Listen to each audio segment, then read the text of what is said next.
name is Meridian Polotov.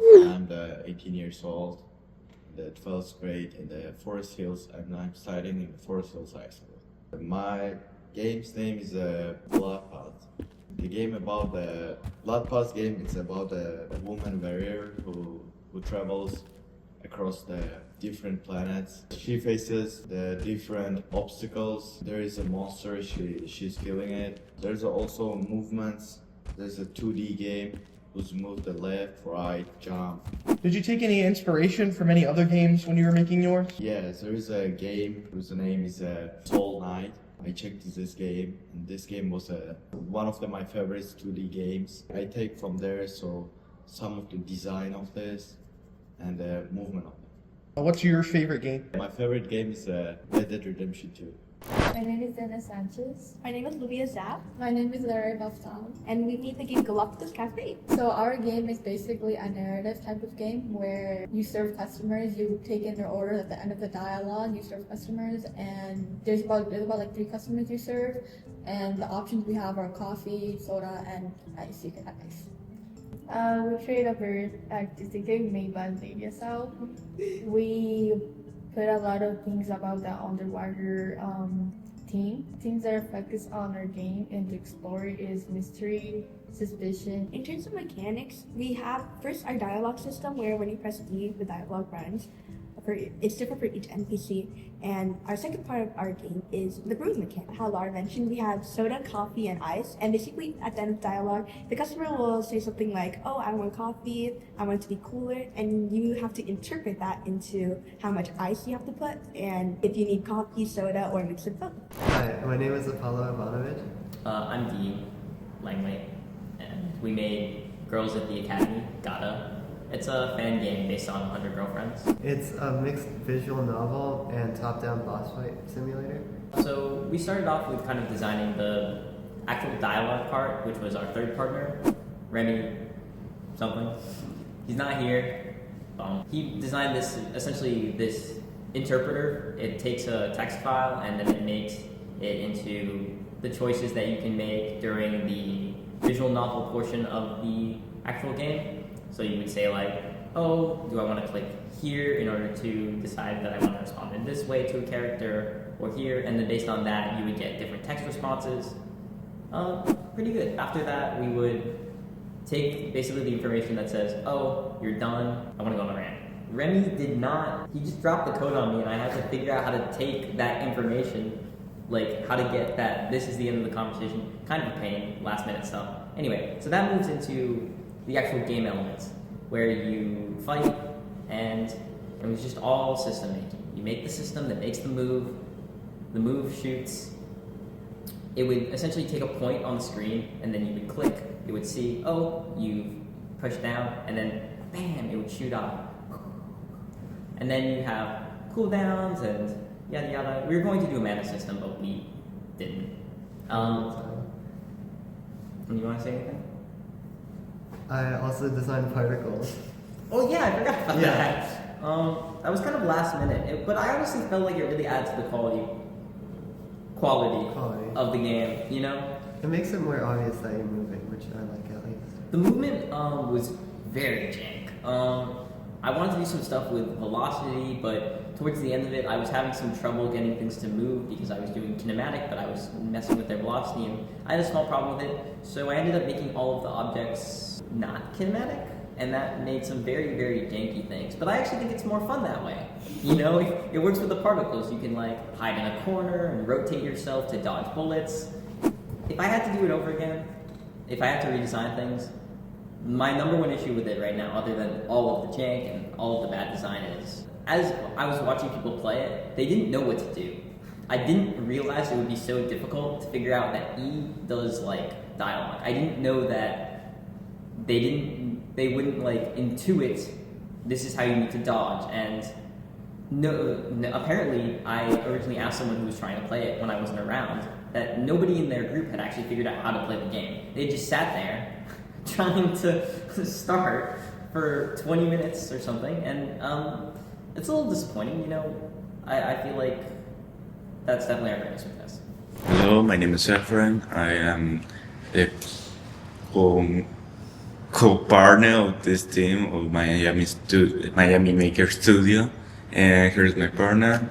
Hi, hey everybody. My name is Liam, and I'm also part of the Miami Maker Studios team. I am basically the entire programmer of our game, which is called Hotline NYC. This game mostly focuses on an agent who was hired by a secret agency group, and he was informed that a mafia boss was found in a hotel in New York City. So he tries to track him down, and they did. So now he has to progress through 3 floors in order to reach him, The boss. and Then the mechanics of basically the game. I could say my partner. our game mostly focuses on being a stealth top-down shooter, and with that being that if enemies spot you, then they will chase you down until you're Die. So if you want to keep your distance, then obviously yes, you can possibly shoot them. You can possibly shoot the enemy, and that also works to which is a key to reaching the next floor. And Okay. you do that a certain amount of times to reach it. Yeah. My name is Shion Hishida, and the game I made is called Magnimanium. It's a dungeon crawler style game where you go through a pixelated dungeon and do real-time combat, slashing and hacking away at demons to try and make it to the back of the maze-like dungeon to fight and kill Surtr.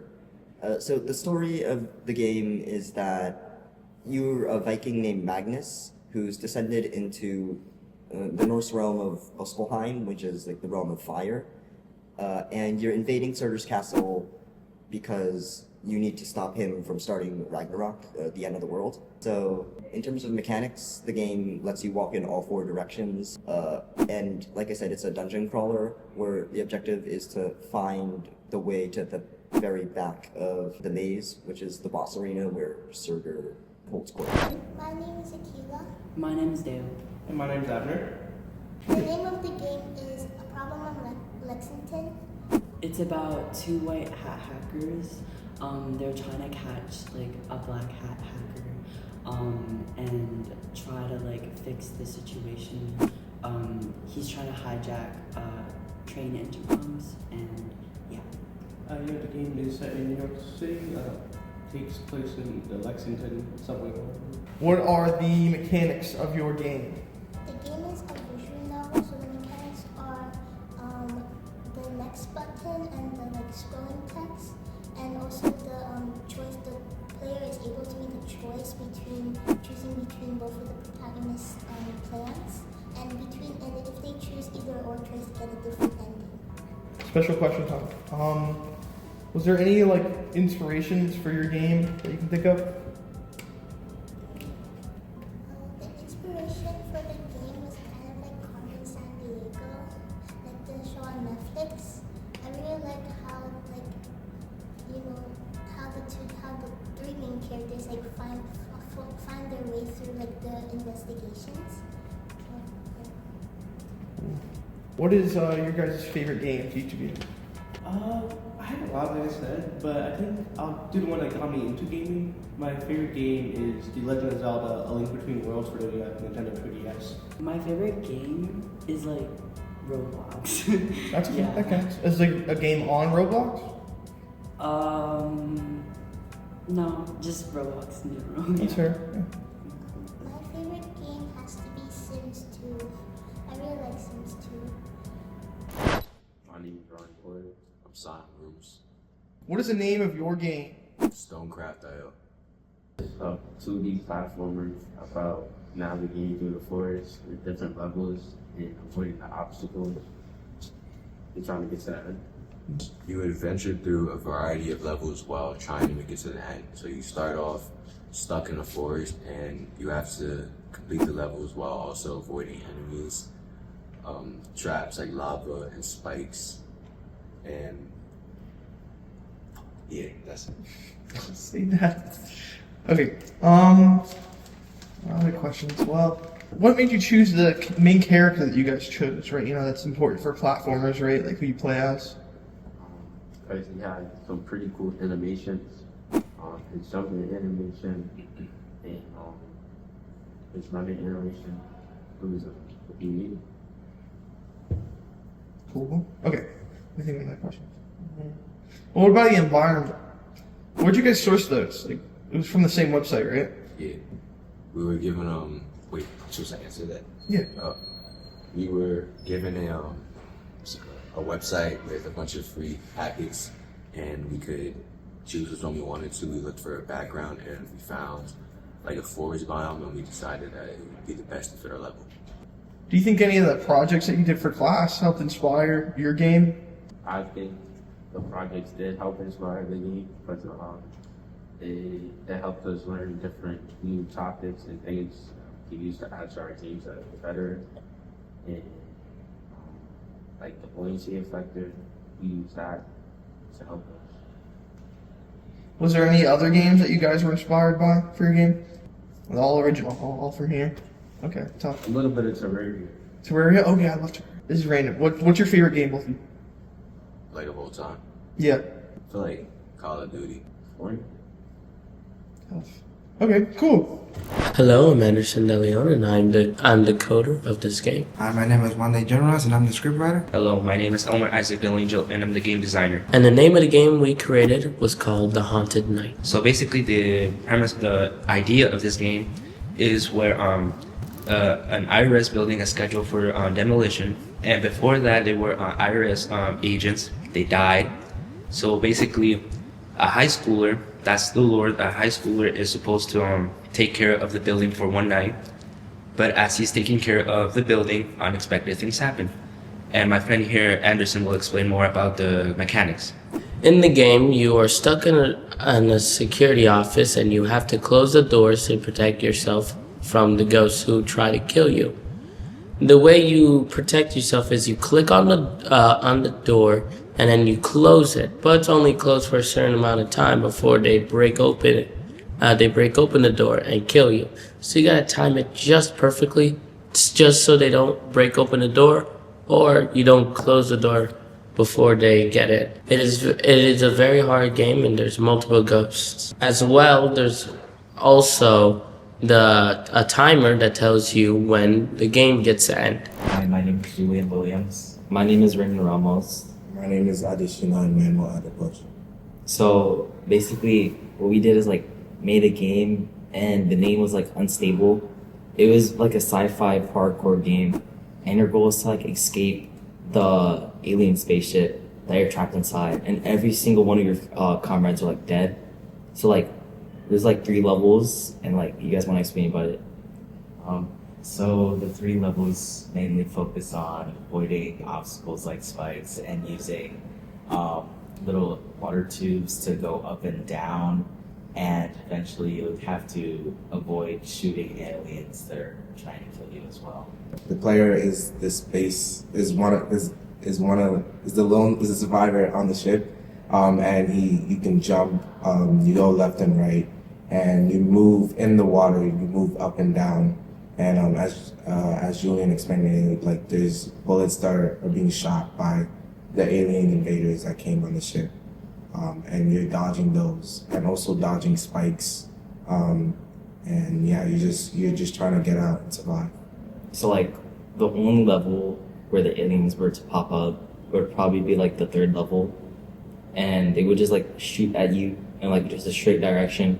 If you were hit, the level would just restart, and when you reach the last level, the whole game just restarts. And I feel like the work was done equally upon all of us, and yeah. Hello, my name is Ian Smith-Reed, and this is my game called Intelligence. Intelligence is a game about you, the player, are in an abandoned facility overran by monsters created by a main AI. Your goal in this game is to reach that main AI and stop it before it can do anything else bad. This game is inspired by Resident Evil because it has monsters and you could shoot them and like do a lot of other stuff to like make your way through the facility. The things I use to make this game is Unity, Visual Studio, and pixel art. Unity is a game engine where you're able to put all the stuff you made into a game. And I also used it to help make the level design and put all the coding together into sprites and other objects to help make the game how it is now. Visual Studio is how I made all the coding. So the computer can listen to see if you're pressing WASD to know if the character's supposed to move or not. And also I added climbing and running too. I wanted to add a lot of other things like hiding and like inventory using and item using, but I didn't have much time to do that. So this is how it is now. For pixel art, I used pixel art to draw the level design and the character and basically everything. I also used pixel art to make the sprite sheet to animate the character in the game. The game was pretty difficult as the coding was very hard. I needed a lot of help to do it. And really the most easiest part about it was the art. The thing I'm really good at is the art because I'm an artist. I draw a lot. Not really that good, but like I draw decent enough. But yeah, that's pretty much it. That's my game, Intelligence. Thank you for your time. I'm Miles Struger. I'm 16. I go to the High School for Math, Science, and Engineering, and I was a member of the STEM Institute game dev course last year, first semester. So my game's name is Kingdom Slayers. If you've ever heard of Vampire Survivors, it's kind of a rip off that. If you haven't, kind of idea is you run around a map collecting different weapons and power-ups that all fight for you and help you fight an endless horde of zombies that's chasing after you. And so you have to collect these power-ups and get stronger faster than the zombies get stronger around you. You kind of already gone over like the main mechanics of your game, so like what was kind of like the process in thinking these kinds of mechanics? So I kind of just mashed together a bunch of different things. I wanted a really variable system that could let me add tons of different weapons and power-ups. So just, again, making things as variable as possible. There's status effects, which can alter anything about a character. They can give them certain behaviors. They can deal like damage over time effects with different elements, and they can change any stat that a character has in a numerous number of ways. And then they can also store sequential effects as well. That was a really big challenge. So one status effect can cleanly transition into another one, and this creates kind of wind-ups and build-ups. The options are just endless, honestly. That's just one of the mechanics that lets me do something like that. My name is Vanessa, and basically I took this class in the summer, and now I'm taking a different STEM Institute college now. What is the name of your game, and what is it about? My game is called Seeds of Tomorrow, and it's a game where you start off with 10 coins, you go buy your seeds, and then you plant them, it grows, and you get more money for it. And it's basically like a pixelated flower simulation, and there's also an option where you can click on the bloom decks, and you can get educational facts about the flowers and the effects climate change has on it. What are the main mechanics of your game? So the main mechanic of our game, my game, is a state machine, and the state machine basically allows the flowers to switch through different sprites and wait a little bit. So like when you plant it, you wait a few seconds, and then it grows into a sprout, and then you water it, and it'll then eventually grow into the full-grown flower, and that is the main mechanic of the game. Thank you.